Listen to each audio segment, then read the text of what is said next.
Hola, oyentes de Radio Sefarado. Hoy tenemos el gusto de tener en los micrófonos al compositor argentino Gabriel Sivak. ¿Qué tal, Gabriel? ¿Qué tal, Jorge? Buenas tardes. Un gusto estar aquí y hablar con vos. Bueno, tú estás haciendo tu carrera en Francia principalmente, pero estás aquí con una especie de beca de la Fundación. Cuéntanos, ¿qué es lo que estás haciendo en España? Sí, estoy haciendo una residencia de composición en la Casa Velázquez de Madrid. La Casa Velázquez es una institución francesa que está en España, pero que se maneja con fondos franceses y que cada año seleccionan 13 artistas de diversas disciplinas para venir a desarrollar un proyecto específico. ¿Y en tu caso es desarrollar una pieza específica o simplemente dar a conocer tu obra? No, mi caso es venir a componer una ópera, que es lo que estoy haciendo desde que llegué en el mes de septiembre. También tuve que terminar otros trabajos como un encargo que tuve de la Orquesta de Nantes, que es una obra de orquesta inspirada de un viaje al Amazonas que hice el año pasado. Los primeros 3 meses de la residencia trabajé sobre todo en la obra para orquesta, pero también en la ópera más sobre el aspecto dramatúrgico y en la estructura formal. Cuando terminé la obra de orquesta, la entregué en diciembre. Después de fin de año ataqué la ópera 100% y así todo tuve otros encargos, como una obra que se estrenó en Noruega, un cuarteto, y una obra vocal para el ensamble Música 3 que se va a estrenar en Madrid el 4 de julio en el Instituto Francés. Pero el núcleo principal de mi estancia fue la creación de mi ópera que se va a llamar por el momento La Propagación y que estoy realizando con el apoyo, con el libreto de Alejandro Tantanian. Bueno, esta ópera de momento no tenemos fecha de estreno, todavía no tiene el título, pero sí nos tomamos nota de este 4 de julio en el Instituto Francés. Eh, ¿Esto va a ser un estreno español de esta obra o ya se había tocado aquí? Esta obra en principio fue un encargo de la Fundación Banco Popular en Francia para que sea estrenada en la Ópera de Hamburgo por el joven coro de niños de la Ópera de Hamburgo. Y luego de esto no se pudo crear porque yo tenía, por culpa de la pandemia. Vamos a aprovechar este momento para hablar de la música que se escuchaba al principio de este programa. Se llama Le Raboteur des Nuages. ¿En qué circunstancias se creó y en qué medida refleja tu lenguaje musical como compositor? Bueno, el Raboteur de Ñualla en realidad es una obra que escribí para coro, arpa y ondas Martenot, que es un instrumento bastante particular, muy utilizado por el compositor Olivier Messiaen, y que a mí siempre me gustó mucho, porque tiene una cosa entre vintage y electrónico que me parece súper interesante. Eh, entonces,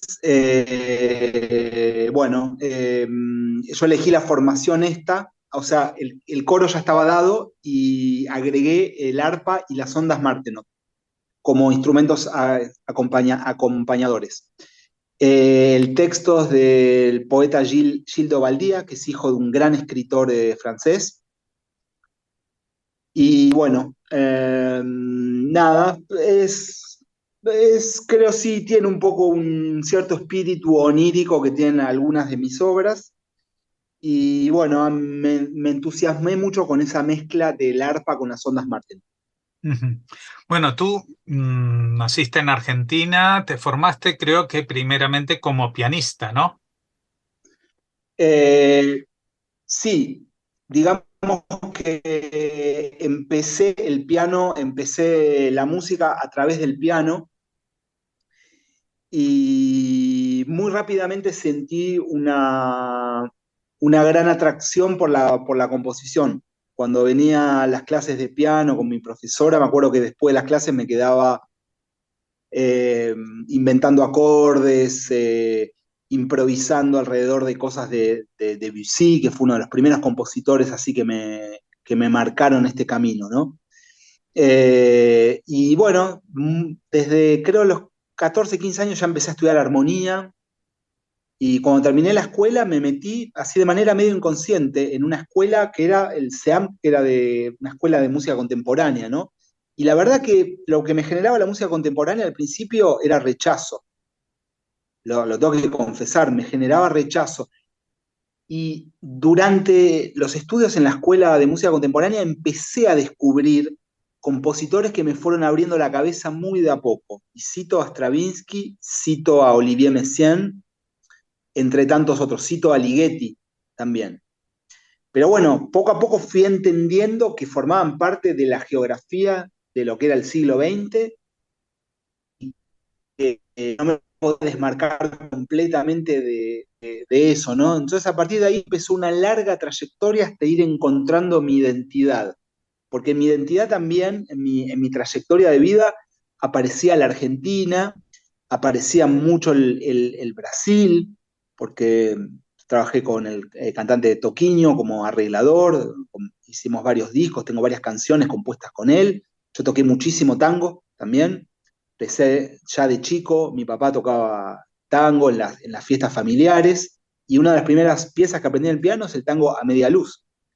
Entonces el tango estuvo muy presente y después a los 17, 18 años armé un dúo que tocábamos música de Piazzolla. Después, llegando a Europa, empecé a tocar el tango tradicional y lo mantuve durante muchos años. Incluso hoy hago trabajos como arreglador para grupos e incluso tengo un grupo en París con el cual hacemos un repertorio un poco híbrido en el cual hay música contemporánea y hay tango también. Ujú. Entonces, la gran pregunta fue cómo reunir todo eso, ¿no? Y cuando llegué a estudiar a París, uno de mis maestros fue Eric Tanguy. Entonces yo le traje algunas de esas piezas que son un poco híbridas entre el tango y el lenguaje más contemporáneo, y él me dijo que eso le parecía súper interesante, que lo tenía que seguir desarrollando, ¿no? Y las obras que le llevaba, que eran como más abstractas, me decía que eso ya estaba muy hecho y que había mucha gente haciendo eso, que tenía que tratar de mezclar un poco todo, ¿no? Todo lo que había hecho. Y bueno, eso para mí representó un gran desafío, ¿no? Desafío que me llevó muchísimos años ir como encontrando puntos de encuentro entre las distintas músicas. Y bueno, en eso estoy. He hecho muchísimas obras que tienen puntos en común desde el punto de vista rítmico y en algunos hasta melódico también, o armónico menos, con el tango, con la música popular sudamericana. En otros partí en viajes más abstractos, de acuerdo a lo que sentí en cada momento y en cuanto a lo que necesitaba comunicar. Ujú. Bueno, igual viene a cuento también de que ahora vamos a empezar a escuchar también de fondo una obra que se llama Moi Bese Jeune. Cuéntanos un poquito de qué se trata. Esta pieza la acabo de grabar justamente, es una pieza, digo, para ir guardando una coherencia, como antes habías pasado la obra con arpa y ondas Martenot, es una obra de arpa, ondas Martenot y mezzo soprano, justamente que forma parte del Raboteur de Nuages, que es una obra larga de una hora en el cual hay varias piezas. Es una obra esencialmente vocal, con textos, y acá hice una versión para mezzo soprano, arpa y ondas Martenot. Las intérpretes son Nadia Razzimandresi en las ondas Martenot, Florence Bourdon en arpa y la mezzosoprano es Clemence Vidal. Bueno, vamos a escuchar un poquito y seguimos hablando.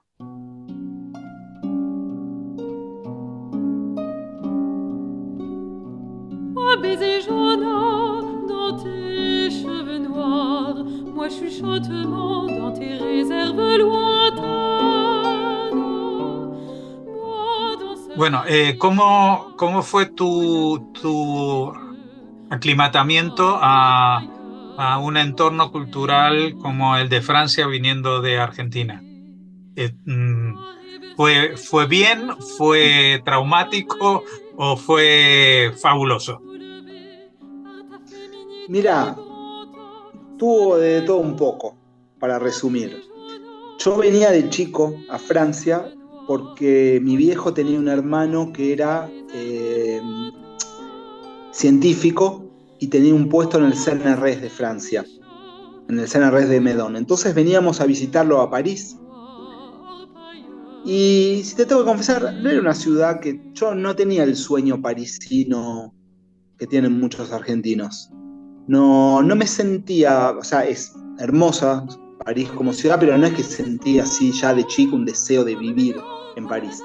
Yo primero a Europa llego a Barcelona y bueno, ahí conocí a mi primera mujer, que es francesa, y ella me estimuló mucho a hacer el cambio España-Francia, hablándome de todas las cosas que resultaron siendo reales, ¿no? De la vida en Francia en términos de apoyo cultural, de posibilidades laborales, de estudio. Bueno, la vida me fue llevando por ese camino, ¿no es cierto?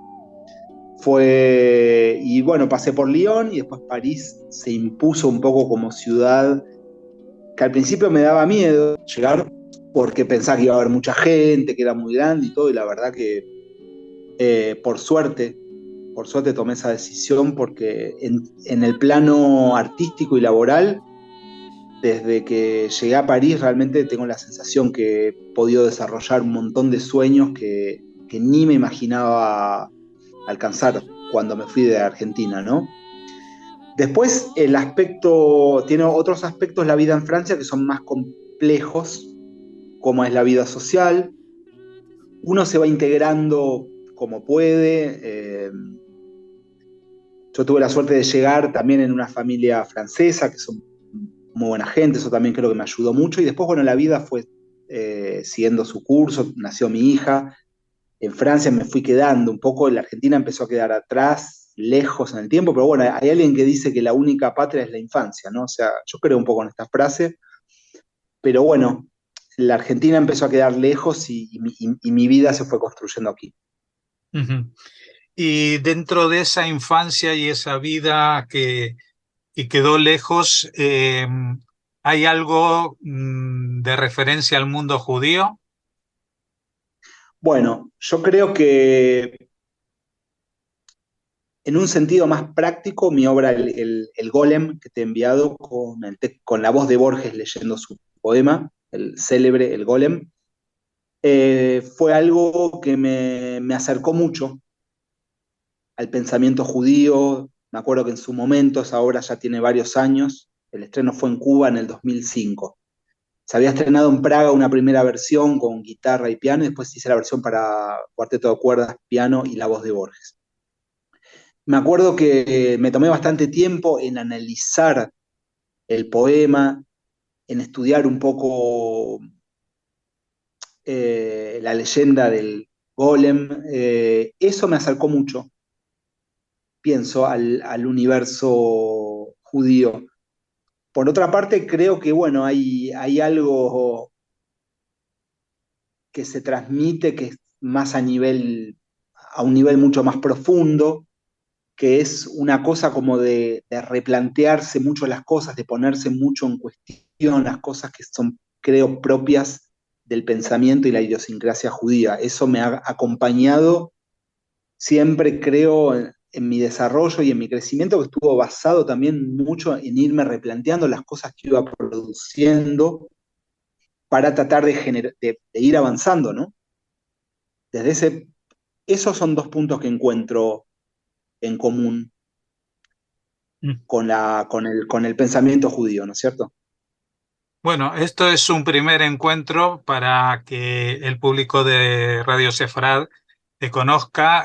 Ya los que viven en Madrid, no se olviden, el Instituto Francés el día 4 de julio, ¿verdad? Este concierto para escuchar la obra bien, sentados y con la acústica normal y no la de un aparato que reproduce, como lo que nosotros podemos hacer a través de esta entrevista. Y seguiremos en contacto y esperamos que de a poco también nos vayan llegando noticias de trabajos tuyos y cómo vas progresando en este tema de la composición musical. Es un tema que tiene aristas bastante duras para la vida cotidiana, ¿no? Es decir, es una realización personal muy grande, pero a veces el reconocimiento social no es tan acorde a lo que era en otra época ser un compositor. Hoy en día, eh, va- Bueno, yo creo por un lado que no hay que subestimar al público porque yo he asistido a experiencias maravillosas con gente que no eran grandes eruditos de la música y que tampoco hay que continuar a hacerle mala publicidad a la música contemporánea porque ya tiene mala reputación, hay que decirlo, en el público que no conoce, sobre todo porque en este último tiempo cambió muchísimo la creación musical. Digamos, hoy en día hay muchísimas corrientes distintas y no todas responden al cliché que uno tiene en la cabeza de Schoenberg o de obras de la Escuela de Viena que son muy difíciles de acceso para el público que no tiene una formación musical. Hoy en día hay compositores minimalistas que son sumamente accesibles, como bien citaste Philip Glass, compositores neotonales en Francia que son muy buenos y que son mucho más abordables, como es el caso de Philippe Hersant, o Edith Tanguy, o Regis Campo, hay mucha gente. Y también tenés toda la rama de la música electroacústica que producen cosas a veces muy interesantes, instalaciones, y también tenés compositores que están en una línea más abstracta, pero que hacen una música linda, digamos, interesante. Linda no quiere decir gran cosa, ¿no? bueno, Entonces, bueno, bueno, la gente va a poder. hay que dar vuelta a la página de la idea de que la música contemporánea siempre es tediosa y es difícil, porque está cambiando mucho eso.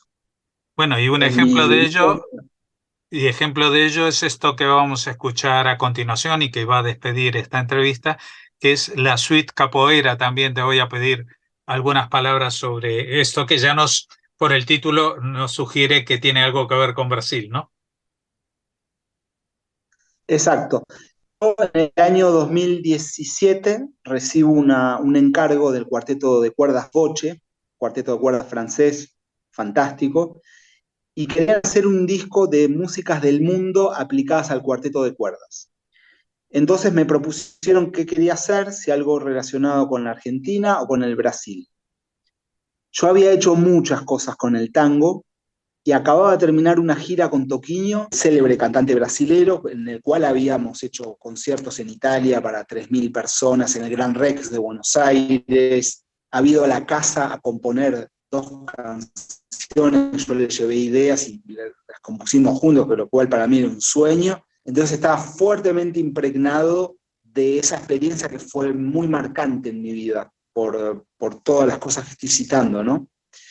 Y entonces le dije, no, quiero hacer algo sobre el Brasil. Yo había estado analizando mucho rítmicas de un gran percusionista brasileño que yo admiré muchísimo, que se llamaba Naná Vasconcelos.